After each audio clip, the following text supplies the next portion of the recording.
आज हम जेनेटिक्स के इस चैप्टर में एक स्पेशल चैप्टर को शुरू करने वाले, स्पेशल लेसन को शुरू करने वाले हैं, जिसका नाम है इनबॉर्न एरर ऑफ मेटाबॉलिज्म।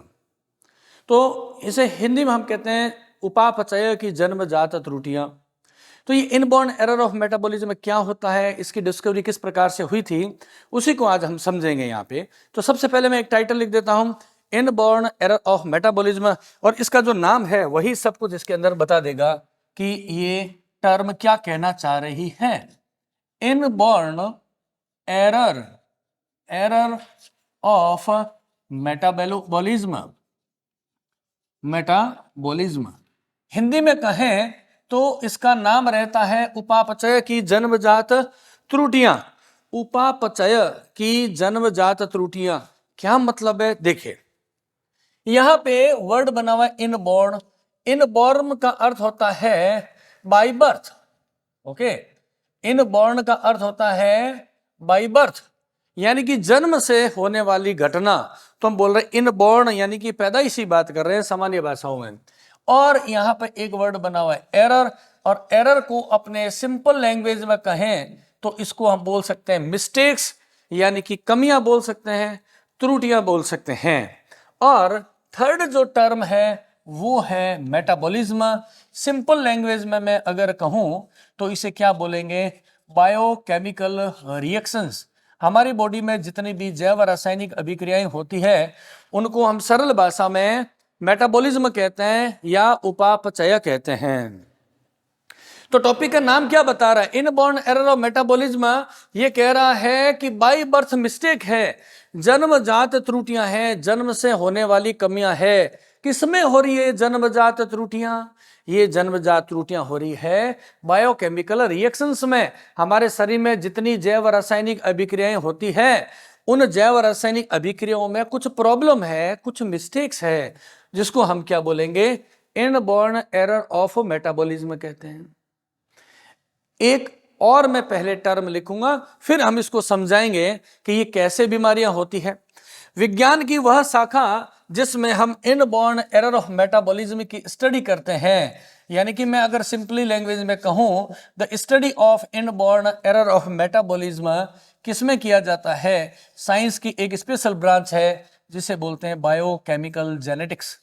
जिसे बोलते हैं बायोकेमिकल जेनेटिक्स बोलते हैं। विज्ञान की वह शाखा, the branch of the science in which we study about the inborn error of metabolism, that is called as the biochemical genetics. एक और पहले नाम लिखते हैं हिस्टोरिकल पर्सपेक्टिव में।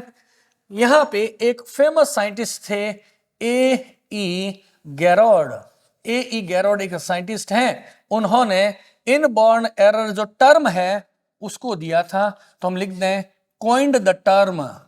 कोइंड द टर्म, कौन सी टर्म, शॉर्ट में लिखता हूं इनबॉर्न एरर ऑफ मेटाबॉलिज्म। ये जो शब्द है वो देने वाले साइंटिस्ट कौन थे, ए गैरोड कहते हैं। तो कई बार इनको फादर ऑफ बायोकेमिकल जेनेटिक्स भी बोलते हैं, फादर ऑफ बायोकेमिकल जेनेटिक्स कहते हैं। अब चलते हैं हम, ये प्रॉब्लम कैसे क्रिएट हुई, कैसे ये कंजेनिटल है, कैसे ये जन्मजात हुई थी, इसको हम आनुवंशिक बीमारी क्या कह सकते हैं या नहीं कह सकते हैं, उन्हीं सब बातों का हम यहाँ पे आज डिस्कशन करेंगे। देखिए यहां पे मैं पहले आपको एक थोड़ा सा फ्लैशबैक कराता हूं पीछे के कुछ टॉपिक के बारे में, मॉलिक्यूलर बायोलॉजी के बारे में, जीन एक्सप्रेशन के बारे में हम थोड़ी सी डिस्कशन करेंगे, तभी ये टॉपिक हमें समझ में आ पाएगा। देखिए यहां पे मैं एक बात कहना चाह रहा हूं जो हम पहले से पढ़ चुके हैं। सबसे पहला मैं यहां पर एक सिंपल सा डीएनए ड्रॉ कर रहा हूं। ये हो गया डीएनए मॉलिक्यूल। आपने पढ़ा हुआ है DNA is the genetical material in human being, in most of the animals DNA is the genetic material. और आपने फिर क्या पढ़ा, आपने ये पढ़ा हुआ है this DNA molecule can synthesized an mRNA molecule, an mRNA molecule by the process of transcription. Transcription यानी कि अनुलेखन।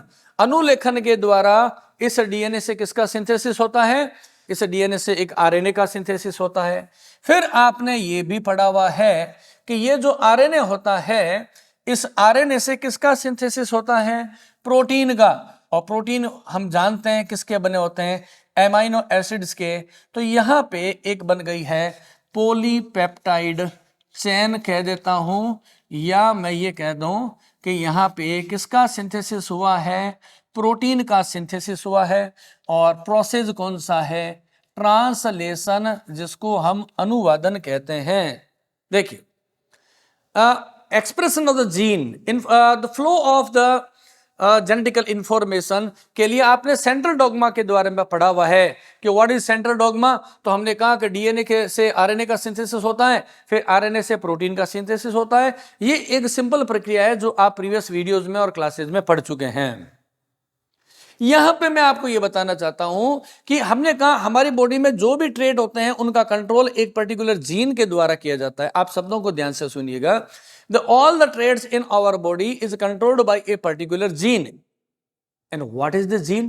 Gene is a specific segment of the DNA which control a trait. तो मैंने आपको ये कहा कि ये जो डीएनए है, ये जो डीएनए है, इस डीएनए में एक पर्टिकुलर है जीन। टेक्निकली समझिएगा, ये एक डीएनए मॉलिक्यूल है और इस डीएनए मॉलिक्यूल में क्या है? एक जीन। और जब इस जीन से, इस डीएनए से आरएनए का इंफॉर्मेशन हुआ, सिंथेसिस हुआ, तो ये जो इंफॉर्मेशन है, डीएनए की इंफॉर्मेशन किस में आ गई है? एमआरएनए के अंदर आ गई है। और फिर जब इस एमआरएनए की जो इंफॉर्मेशन थी उसी के अकॉर्डिंग यहां किसका सिंथेसिस हुआ? प्रोटीन का सिंथेसिस हुआ। और ये प्रोटीन क्या है? ये प्रोटीन क्या है? ये प्रोटीन है एक enzyme. And we all know that the enzymes are the biocatalyst. We all know that enzymes are biocatalyst. And what is the mean of biocatalyst? The molecule which increase the rate of reaction in the biochemical reaction. वो कोई भी molecule जो कि जैव रासायनिक अभिक्रिया की दर को बढ़ा देता है उसको हम एंजाइम से बोलते हैं, उत्प्रेरक बोलते हैं, जैव उत्प्रेरक बोलते हैं। अब वो एक अलग टॉपिक है जो आप अदर वीडियो में पढ़ेंगे कि एंजाइम होता है, रेट ऑफ रिएक्शन को कैसे बढ़ाते हैं। तो हमने कहा कि enzymes are able to decrease the activation energy required for the completion of that biochemical reaction. किसी भी जैव रासायनिक अभिक्रिया को संपन्न करने के लिए जो न्यूनतम ऊर्जा की आवश्यकता होती है उसे हम बोलते हैं activation energy. Enzymes activation energy को डिक्रीज कर देंगे तो रेट ऑफ रिएक्शन है वो बढ़ जाती है। उसकी डिटेल की मैं यहां पर बात नहीं करूंगा वरना इस टॉपिक से इररिलेवेंसी हो जाएगी। तो अभी हमने ये कहा कि ये जो एंजाइम्स का सिंथेसिस हो गया है, इस प्रोसेस से अभी एंजाइम क्या कर रहा है यहां पे आप समझिएगा।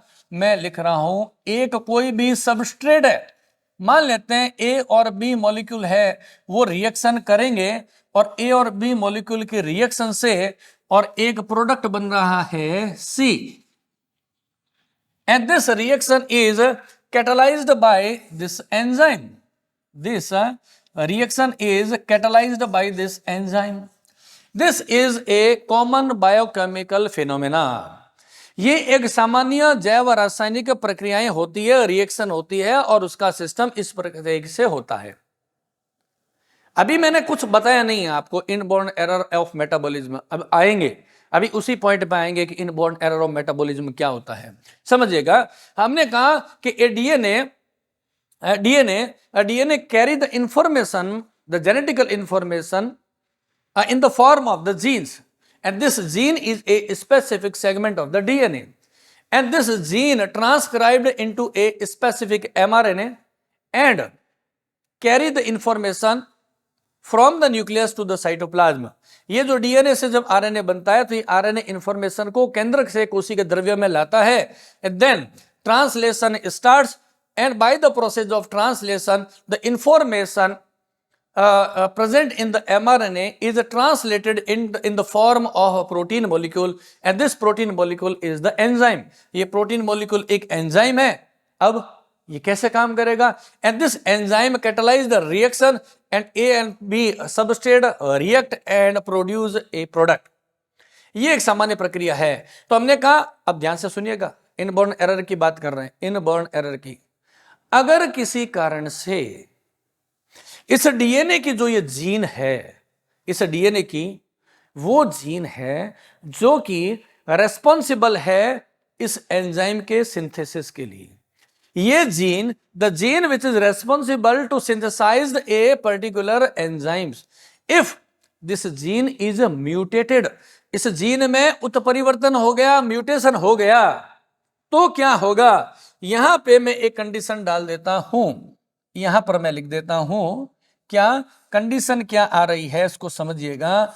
अगर यहां पे इस जीन में क्या हो गया है, इस जीन में हो गया म्यूटेशन, उत्परिवर्तन। अब आप सभी जानते हैं what is the mean of the mutation. उत्परिवर्तन क्या है? जीवों की जीनी संरचना में होने वाले अचानक तथा स्थायी परिवर्तनों को उत्परिवर्तन कहते हैं। The sudden and undesirable or permanent changes taking place into the DNA molecule in the gene that is called as the mutation, ये उत्परिवर्तन हो गया। अब जब इस जीन में क्या हो गया, म्यूटेशन हो गया, तो ये जीन क्या है, अब नॉर्मल नहीं है, ये जीन क्या हो गई, एबनॉर्मल हो गई है। ये जीन कैसी हो गई है, एबनॉर्मल जीन हो गई। म्यूटेशन हो गया जीन में तो जीन हो गई एबनॉर्मल। अरे जब आप सोचिएगा कि जब जीन एबनॉर्मल हो गई, जीन एबनॉर्मल हो गई, तो आरएनए कौन सा नॉर्मल बन जाएगा? इससे जो आरएनए बनेगा वो भी क्या बनेगा, एबनॉर्मल ही बनेगा। तो यहां पे मैं क्या कह रहा हूं, अगर इस जीन में म्यूटेशन हो गया और ये जीन क्या हो गई है, एबनॉर्मल, तो इससे क्या होगा, एक एबनॉर्मल क्या बनेगा, आरएनए बनेगा, एमआरएनए एबनॉर्मल हो गया। और जब ये एबनॉर्मल आरएनए हो गया तो इससे आप इमेजिन करें, क्या एक एबनॉर्मल आरएनए से नॉर्मल प्रोटीन कैसे बन सकता है? इम्पॉसिबल है। तो ये क्या बन गई, अब प्रोटीन क्या बनी है, एबनॉर्मल प्रोटीन हो गई है, यानी कह दें हम एबनॉर्मल एंजाइम हो गया है। ये एंजाइम एबनॉर्मल है, इसलिए ये क्या है, एक्टिवेटेड नहीं है, नॉट एक्टिवेटेड। ये एंजाइम अब एक्टिवेटेड नहीं है। और जब ये एंजाइम एक्टिवेटेड नहीं होगा तो ये जो बायोकेमिकल रिएक्शन विल स्टॉप। ए और बी से सी नहीं बनेगा, ए और बी से सी तो नहीं बनेगा, लेकिन बॉडी में क्या हो जाएगा, इस ए और बी का क्या हो जाएगा, ये जो सबस्ट्रेट है, इस सबस्ट्रेट का एक्यूमुलेशन हो जाएगा, इस सबस्ट्रेट का एक्यूमुलेशन हो जाएगा, accumulation of substrate, accumulation of substrate हो जाएगा। और इससे क्या होगा, उस पेशेंट के अंदर एक पर्टिकुलर क्या हो जाएगी, डिजीज उत्पन्न हो जाएगी, एक रोग उत्पन्न हो जाएगा। और उस रोग को क्या कहते हैं, inborn error of metabolism. Which kind of the error, the error in the metabolism, this is the metabolic reaction. तो इनबॉर्न एरर ऑफ मेटाबॉलिज्म हो रहा है। क्यों हो रहा है ये इनबॉर्न एरर ऑफ मेटाबॉलिज्म, इसका कारण क्या है? तो यहां पे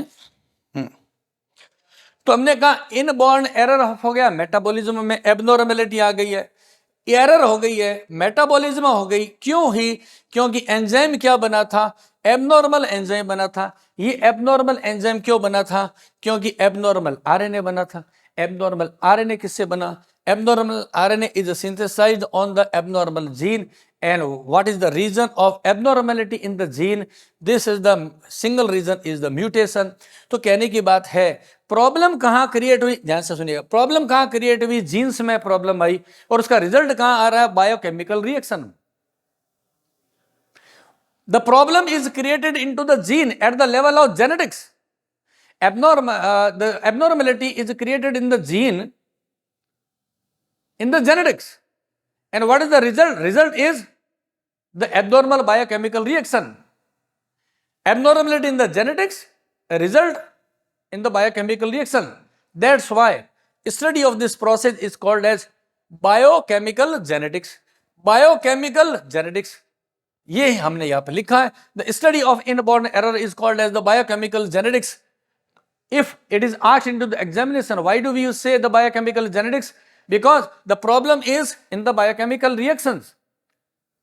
And what is the reason of this abnormality in the biochemical reaction? That is the abnormality in the genes at the genetical level. इसीलिए हम इसको क्या बोलते हैं, the study of inborn error of metabolism को हम क्या बोलते हैं, बायोकेमिकल जेनेटिक्स कहते हैं। ये हमें एक फ्लो चार्ट समझ में आना चाहिए, इसी से हमें ये पता चलेगा कि इनबॉर्न एरर ऑफ मेटाबॉलिज्म है वो कैसे क्रिएट होती है। जब तक हमें रीजन नहीं पता होगा तब तक टॉपिक को समझना बेकार है। तो अब देखिए जो मैंने बोला है, इस टाइटल को सब कुछ क्लियर है। इनबॉर्न यानी कि बाई बर्थ, बाई बर्थ का मतलब जब बच्चे का जन्म हो रहा है, during the process of pregnancy, during the process of ontogenetic development, है ना, जन्म से पहले जीन्स में म्यूटेशन हो गया, तो जीन्स में प्रॉब्लम आ गई, तो हमने कहा बाई बर्थ मिस्टेक है, जन्म से पहले से ये मिस्टेक है। और किस में मिस्टेक हुई तो थी जीन्स के अंदर हुई थी, और रिजल्ट किस में आ रहा है, मेटाबॉलिज्म में। इसलिए हमने क्या कहा इसको, inborn of error of metabolism. Simple सी बात, जीन्स में प्रॉब्लम हुई, बायोकेमिकल रिएक्शंस एबनॉर्मल होगी, इतनी सी बात ही है। अब वो अलग बात है कि डिफरेंट मेटाबॉलिज्म में परेशानियां आएगी, मिस्टेक्स आएगी, तो उसका रिजल्ट भी डिफरेंट होगा। अगर आपको कोई ये कह दे कि how many types of the inborn error of metabolism, अरे आप मेटाबॉलिज्म के चैप्टर में हमेशा सिलेबस में 3 ही बायोमोलिक्यूल के बारे में पढ़ते हैं, कार्बन, लिपिड एंड प्रोटीन।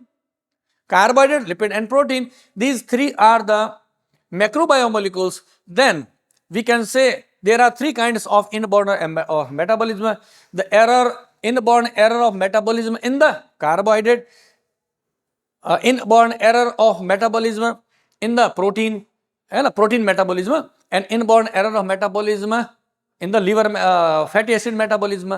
तो बायोमोलिक्यूल 3 है, कार्बन, लिपिड, प्रोटीन, तो ये इनबॉर्न एरर भी 3 ही टाइप की हो गई है। यहाँ पर मैं आपको पहले कुछ एग्जांपल्स बता देता हूँ, अगर पूछ ले किसी मल्टीपल चॉइस क्वेश्चन में या ऑब्जेक्टिव क्वेश्चन में, which one of is the example of inborn error of metabolism, तो कुछ नाम लिख देते हैं, फिर हम एग्जाम्पल को डिटेल में समझेंगे कि किस तरीके से होता है। तो यहाँ पे मैं अगर कुछ एग्जाम्पल्स की बात करता हूँ, एग्जाम्पल्स की बात कहें, आपको एग्जाम में कुछ फेमस नाम लिख देते हैं। जैसे नंबर 1 मैं लिख रहा हूं फिनाइल कीटोन्यूरिया। फिनाइल कीटोन्यूरिया ये एक डिजीज है, इनबॉर्न एरर है। इसी तरीके से एक बीमारी होती है एल्बिनिज्म, ठीक है, एल्बिनिज्म हो गया। ऐसे बहुत सारी बीमारियां हैं, एल कैप्टोन्यूरिया, है ना, एल कैप्टोन्यूरिया, ऐसे बहुत सारी डिजीज है। मैं तो आपके सामने केवल ये दिख रहा हूँ, मैपल सिरप डिजीज, बहुत सारी है, इतनी है कि आप याद करते रहें। तो यहाँ तो अपने सिलेबस के अकॉर्डिंग चल रहे हैं। तो अभी मैं आपको जो डिटेल बताऊंगा वो किसकी बताऊंगा, पहले फिनाइल कीटोन्यूरिया की, और एक जनरल डिस्कशन हम इसका भी करेंगे, एल्बिनिज्म के बारे में भी और एल कैप्टोन्यूरिया के बारे में भी एक जनरल डिस्कशन भी हम करेंगे। तो अभी मैं इसको थोड़ा सा क्लीन कर देता हूं, आप समझ चुके हैं। तो अभी हम फिनाइल कीटोन्यूरिया, एल्बिनिज्म और जो एल कैप्टोन्यूरिया है, इसके एक बायोकेमिकल पाथवे को समझेंगे, जिससे हम इन 3 डिजीज के बारे में थोड़ा ज्यादा क्लियर हो पाएंगे। ओके, तो अभी इसको अपने शुरू करते हैं, इसको साफ कर लेते हैं बोर्ड को पहले।